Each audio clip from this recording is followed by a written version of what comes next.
I don't know if there's a right or wrong way to play video games. It's such a complicated topic that involves developer intentions, player freedom, and dozens of other things I won't be talking about today because I honestly don't know the answer right now. But what I do know, with absolute certainty, is that for the past few years, through my numerous attempts to get into the series, that I have been playing Dark Souls wrong.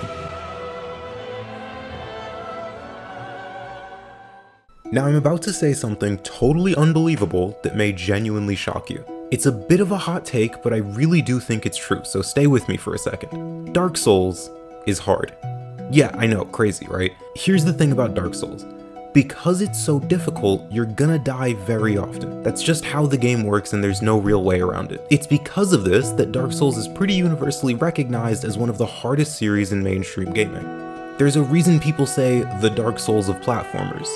I'm not sure why they can't just say a difficult platformer, but that's a whole different topic.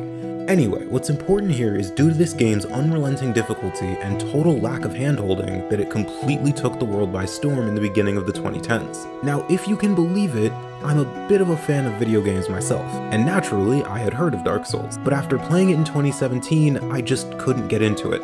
Not because of the difficulty, mind you, especially since later I would play a game called Celeste, which would quickly become one of my favorite games of all time and is in my opinion a fair bit more difficult than Dark Souls. My problem with Dark Souls wasn't the difficulty, it was punishment for succumbing to that difficulty.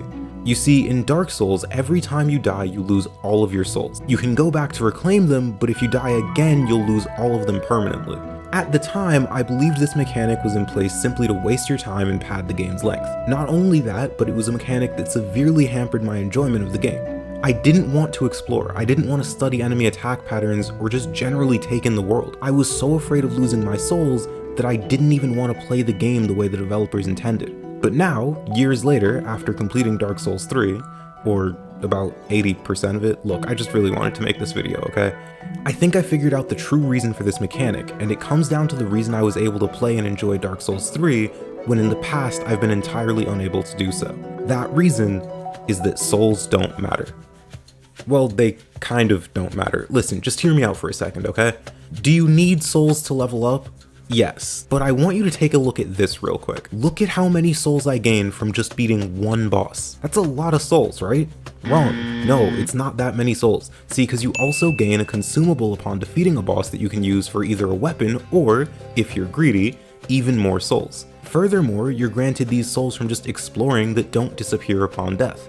Each boss gives you enough souls for 1 or 2 level ups, and you can get even more if you've collected the souls from an area. Meaning the pacing of the game is perfect since you truly don't have to grind. All of this comes together to create a system that rewards good players with extra souls and doesn't severely punish bad players like myself, while still having an incentive to avoid death. I mean, really, just think about how much this switch in mindset alters how you play the game. If I don't care about losing souls upon death, I'm free to explore as much as I want, I can fight whatever I want, and most importantly, I'm not stressed about dying anymore.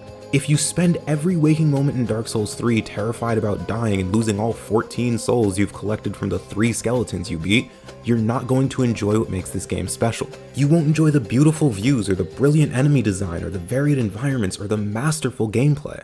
From Software makes some hard games, I won't lie, and at times it can even get a bit frustrating. But once you gain a bit of patience and stop caring so much about things that don't actually matter, you can enjoy one of the greatest series of all time. Dark Souls isn't like a traditional RPG like Final Fantasy or Dragon Quest. When you can't beat a boss in Dragon Quest, you level up. When you can't beat a boss in Dark Souls, you get better. If you just learn the boss instead of trying to overpower it, and learn the areas and explore instead of desperately clinging to your souls in search of a bonfire, you'll not only have a better time with the game, but you'll have an experience no other series can offer. Hey, thanks so much for watching, I really hope you enjoyed, and if you did, you can check out this video on the biggest problem in modern gaming.